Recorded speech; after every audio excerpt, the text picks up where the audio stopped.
Les decía que el libro de los Reyes está marcado por toda una sucesión, de reyes que van a suceder tanto en el reino del norte como en el reino del sur.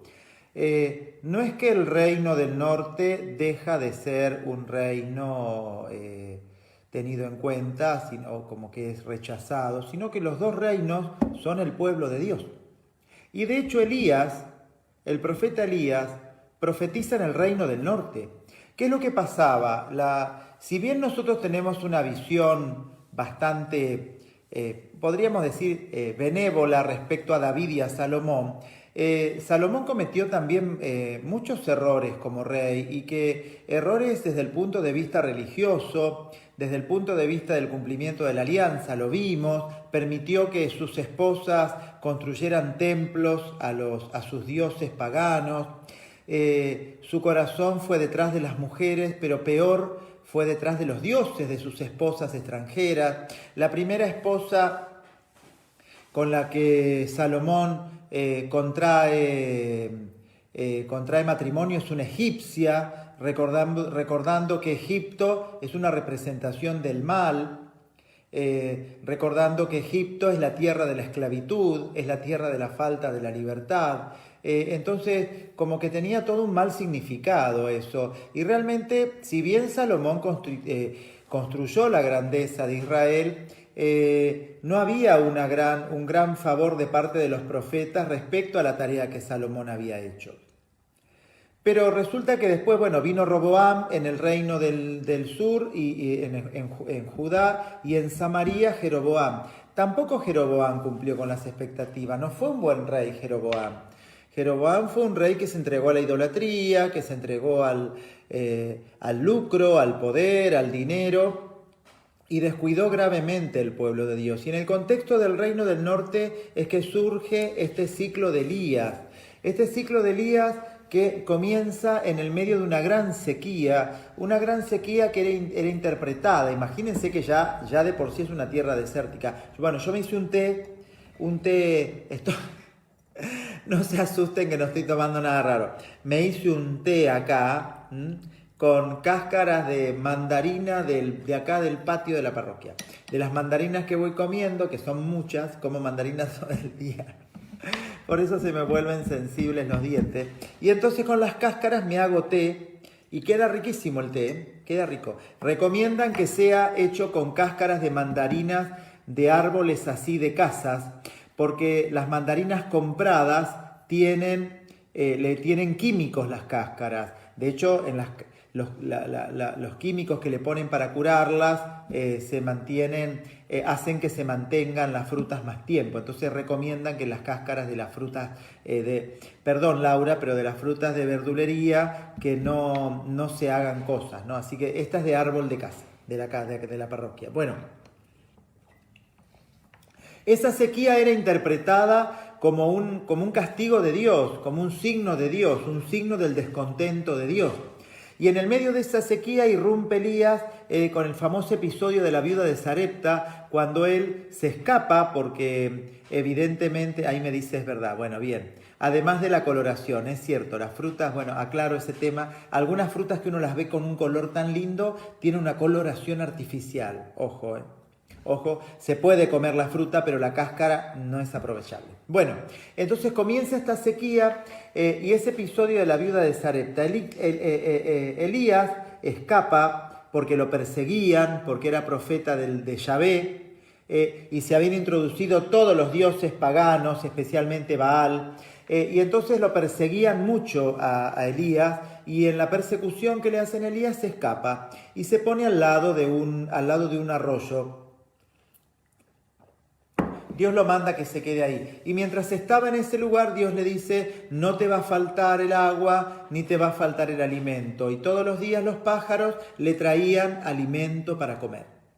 Y él tenía todos los días para comer. Hasta que se secó el arroyo, porque la sequía era muy intensa. Y entonces Dios le dijo, anda a la casa de una mujer viuda, a tal lugar, le indica, y pedile a esta mujer que te dé de comer. Bueno, y cuando llega a ese lugar, el famoso episodio, le pide un vaso de agua y que le traiga un pedazo de pan que le amase con la harina que tenía un pedazo de pan, y la mujer le dice, tengo un poco de harina en el tarro y un poco de aceite en el frasco, amasaremos una galleta para mi hijo y para mí y moriremos porque no tenemos más. Y entonces le dijo Elías a la mujer, haceme una galleta a mí, haceme esa galleta a mí y quédate tranquila que mientras dure la sequía no se acabará la harina del frasco, ni el aceite, ni la harina del tarro, ni el aceite del frasco. Y así fue el milagro de la viuda de Sarepta. Y simultáneamente, vayan registrando los milagros, porque Jesús va a realizar todos estos milagros también a su manera, ¿no? De su forma. Simultáneamente, mientras él estaba ahí con la mujer, bueno, el tarro no se agotó, el frasco tampoco, se le acabó el aceite. Bueno, y en ese proceso, Elías se transforma en una persona querida para esta mujer, y tenía preparado un cuarto para que cuando él pasaba por ahí, paraba a visitarla, era amigo de la familia, se hizo amigo de ella, ¿no? Y un día el hijo de esta mujer muere. Como muchos chicos morían porque había mucha mucha peste. Imagínense con toda la tecnología que el ser humano ha desarrollado y en la estamos ahora todos encerrados por el COVID-19, que a todo esto se está agravando de manera seria en las grandes ciudades, especialmente en Buenos Aires, capital y barrios del conurbano, especialmente los barrios pobres. La verdad que es doloroso, imagínense en esa época. Y entonces la mujer le dice, ¿para qué me diste esperanza? ¿Para qué? Bueno, la cuestión es que Elías le devuelve la vida al hijo de esta viuda. Esperen que me estoy olvidando de un detalle, porque voy tan rápido que me voy olvidando de cosas por las dudas, ¿no? Entonces, previamente, Elías estaba tan agradecido que le dice a la mujer, ¿qué te puedo dar? Dice, para agradecerte esto. Me había olvidado ese detalle que es importante. Entonces la mujer le dice, no tengo un hijo, estoy sola. Y entonces dice, has venido a mi casa. Y entonces dice, entonces Elías le toma el hijo a la mujer y se lo resucita. Y este tema es muy importante porque Jesús también resucita al hijo de una viuda. La resurrección del hijo de la viuda de Sarepta es un momento muy importante porque es una manifestación de poder muy fuerte de parte de Dios, devolverle la vida a alguien fallecido, ¿no? Después empieza este ciclo de el encuentro de Elías con Ahab. Ahab es este famoso rey donde dice, dame un signo. No pediré ningún signo. ¿Se acuerdan ese pasaje? La Virgen está embarazada y dará a luz un hijo que se llamará Emanuel, que significa Dios con nosotros. Es este mismo Ahab. No es Elías el que se lo dice en este caso. Es Dios el que le habla a través de Elías. Y entonces, en este proceso del encuentro con Ahab, Ahab es el que está casado con Jezabel. La famosa Jezabel. Jezabel, con J y con Z. Jezabel. Jezabel había traído profetas de Baal. Era fenicia y ellos adoraban a Baal. ¿Y qué significa adorar a Baal? Significa que todos estos profetas, Baal era el dios más famoso. Los fenicios fueron una nación muy poderosa que dominó todo el comercio del Mediterráneo antes de no de la llegada, digamos, antes del empoderamiento de los griegos, antes de que los griegos llegaran ocuparan todo el Mediterráneo con su flota, y después vinieron los romanos. Pero los primeros fueron los fenicios, que desarrollaron mucho el comercio y se ubicaban en lo que es hoy la Franja de Gaza.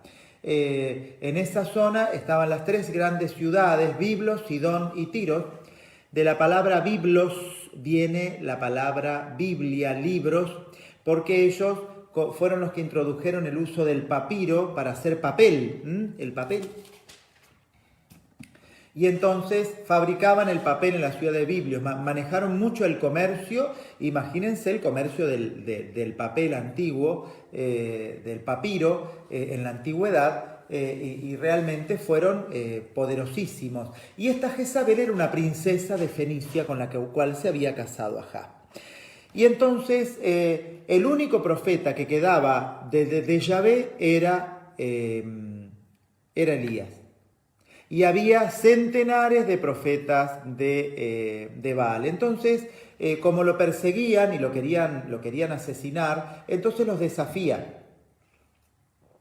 Van al Monte Carmelo, se reunió, se acercó al pueblo. El Monte Carmelo, recordemos que está cerca de Jerusalén, está cerca, ahí está en Palestina. Y en el Monte Carmelo, entonces, hacen una competencia. Es así la cosa, ¿no? Se entrega. Entonces Elías le dice, bueno, ofrezcan ustedes sacrificios a Baal, a su Dios, y yo le ofreceré a Yahvé. El sacrificio que sea escuchado, entonces, es el profeta verdadero y el Dios verdadero. El sacrificio que no es escuchado, el profeta no es verdadero. Y estos arman el sacrificio, arman todo, ponen la ofrenda arriba del altar de piedra, pidiendo fuego del cielo para que Dios lo consuma. Y resulta que no pasaba nada, y no pasaba nada a la mañana, al mediodía. Entonces, a la tarde se hacían incisiones, era una práctica muy común, hacerse incisiones en la piel y chorreaban sangre y entraban en trance y tomaban drogas para entrar en trance, sí, es cierto, se drogaban. Y entonces Elías les decía, hablen más fuerte porque tal vez Dios está ocupado y no los escucha, Baal no los escucha. Dice, o tal vez se fue de viaje y ustedes no se enteraron. Y entonces se reía de ellos. A todo esto llegó la noche y no pasó nada. Baal no respondió.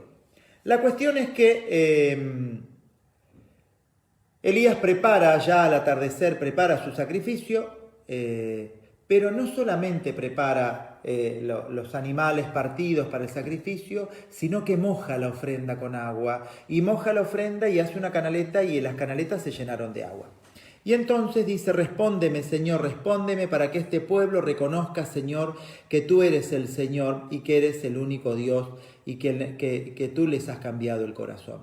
Y entonces baja fuego del cielo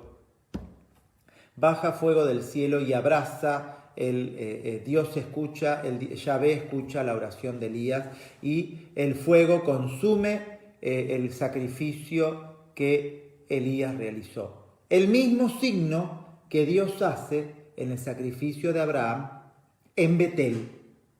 ¿Se acuerdan Betel? Samaria está construida sobre Betel. Betel es ese templo, ese lugar donde hizo el primer sacrificio de acción de gracias, ese sacrificio donde Dios muestra que es un Dios presente y que escucha la oración de Abraham, la acción de gracias de Abraham, y hace esa alianza, la sella con ese sacrificio que se produce en Betel. Bueno, produce el Señor el mismo signo para Elías, conectándolo directamente con Abraham. Y entonces no escucha la voz de los profetas de Baal, evidentemente. Y entonces, ¿qué dice? Entonces dice, bueno, cae fuego. Al ver todo esto, el pueblo cayó rostro en tierra y dijo, el Señor es Dios.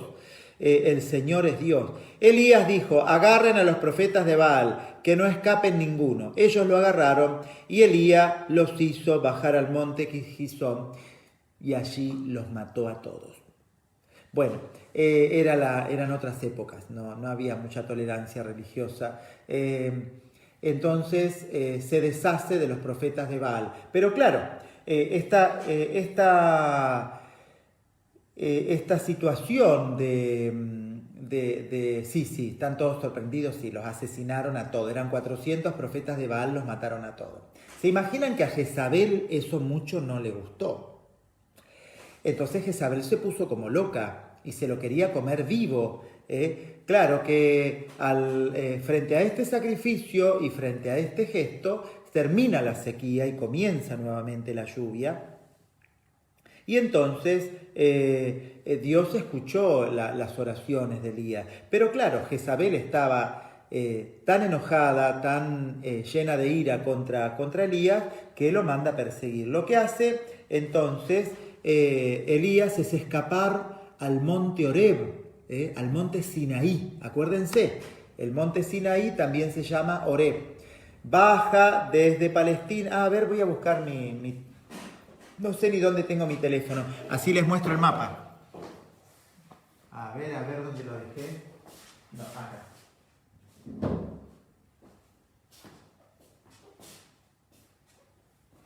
Entonces les decía, baja desde Palestina hasta el monte Horeb. Acá estamos. Ahí me estoy conectando. Vamos a ir para acá. Menos mal que tenemos el Atlas acá en el celular. Entonces ven, les recuerdo, ven, Elías estaba acá por acá en el norte y de ahí baja hasta el Horeb, que está acá en el centro de la península de Sinaí. Se refugia, se escapa porque Jezabel lo quería asesinar. Y entonces Elías se encuentra con Dios. Y Dios lo llama a descubrir su presencia. Vino el terremoto, el famoso pasaje, vino la tormenta, vino el huracán, finalmente vino una brisa suave y ahí el Señor se le manifiesta a Elías y lo llama a renovar su misión. Mientras tanto, Dios le dona un compañero de camino, que es Eliseo, este segundo profeta, que es el más grande de Israel después de Moisés, Elías y Eliseo, los dos grandes profetas, ¿no? Y entonces lo llama Eliseo, le pone su manto, en el famoso tema de la vocación, le pone su manto y entonces Eliseo le dice, si puedes, dice, déjame despedirme de mis padres. Y son frases que Jesús va a retomar después. Entonces Eliseo dio media vuelta, tomó la yunta de bueyes y los inmoló. Luego con los arneses asó la carne, se la dio a su gente para que comieran y después partió detrás de Elías y se puso a su servicio. Entonces realmente Dios le da un compañero de camino, lo llama a Eliseo para acompañarlo a Elías en todo este camino, ¿no? Evidentemente que Ahab no estaba para nada contento con todo lo que estaba pasando y tiene varias incursiones de parte de los arameos con victorias de Ahab, ¿no? Sobre todas las incursiones de guerra que tenían los arameos. Pero llegó un momento que Elías reprueba la acción de Ahab, ¿no? Reprueba la acción de Ahab y entonces dijo al rey, así habla el Señor, porque has dejado escapar al hombre que yo había consagrado al exterminio, tu vida responderá por su vida y tu pueblo por tu pueblo. El rey de Israel se fue a su casa malhumorado, muy irritado y entró en Samaria. Y entonces, en esta reprobación profética, donde por un pacto político deja libre a un enemigo que no tenía que hacerlo, y entonces viene el enojo de Ahaz y Dios lo rechaza a Ahaz como rey. Y ahí viene el famoso episodio de la viña, a ver, no sé qué hora es. Uy, sí, ya es medio tarde. Viene el famoso episodio de la viña de Nabot, que va a ser semejante al episodio de David con Betsabé. Nada más que en este caso ya no hay una mujer de por medio, ya con Jezabel alcanza y sobra. El rey Ahab se entusiasma con la viña que tenía Nabot, un vecino que estaba cerca del palacio, le gustaba porque estaba bien cultivada y él le pide, dame la viña para que la sume a mi palacio, y Nabot le dice que no, porque es la única que él tiene, que no va a hacer esto, y entonces que no se la va a dar, porque en Israel la tierra la distribuía Dios, pero aún así podría habérsela dado, pero bueno, no quiso, no se la dio. Y entonces se estaba malhumorado y Jezabel le dice, ¿por qué estás tan malhumorado? No, porque resulta que le pedí la viña a Nabot y no se la dio. Y entonces, como un nene caprichoso, ¿no? Y entonces, ¿qué hizo esta mujer? Jezabel. Enseguida escribió una carta a nombre de Ahab la selló con el sello del rey y la envió a los ancianos y notables de la ciudad. ¿Qué dice? Proclamen ayuno en la asamblea del pueblo y hagan sentar a Nabot en primera fila. Y entonces, ¿qué hizo la mujer esta? Se confabuló con todos los ancianos del pueblo, semejante a lo que le ocurre a la casta Susana. Ya llegaremos en algún momento a ese pasaje,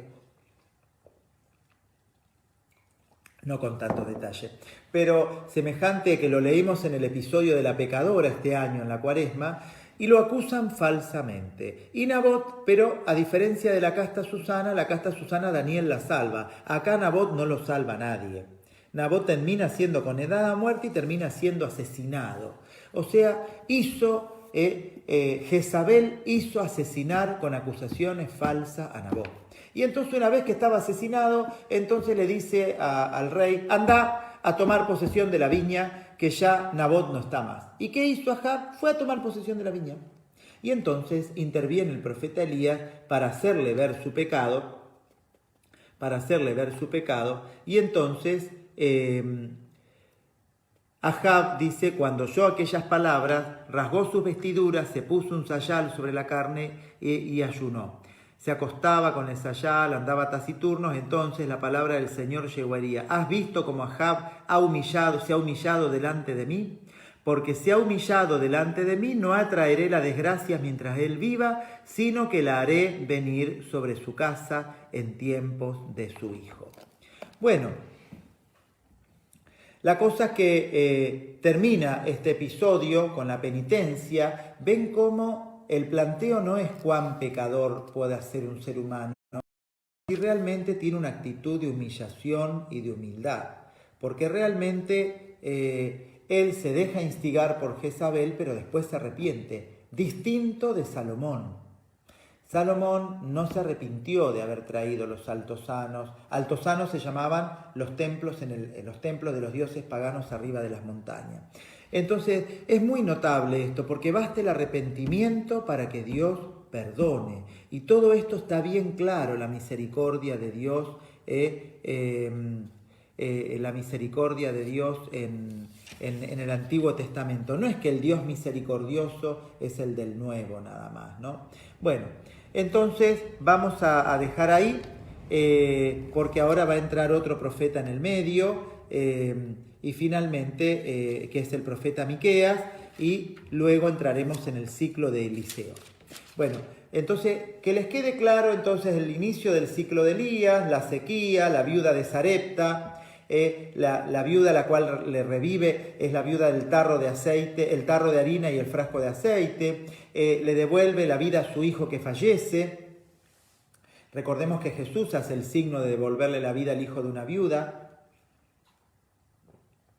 Recordemos también este episodio de Ahab, donde Ahab con Jezabel se empieza a envalentonar por los triunfos, pero rechaza a Dios. El episodio de los profetas de Baal, porque realmente Ahab es un mal rey que deja entrar todo el paganismo de Fenicia a Israel, y él mismo adora a Baal por instigación de su esposa Jezabel, y entonces Elías asesina a todos los profetas de Baal y por eso tiene que escapar, ¿no? Bueno, y finalmente el episodio de Nabot, donde se refleja la maldad de esta Jezabel, que era una mujer muy mala, para poder satisfacer los caprichos de su marido, y no lo ayuda a ser un buen rey, ¿no? Y bueno, mañana veremos la intervención de Miqueas y el comienzo del ciclo de Eliseo.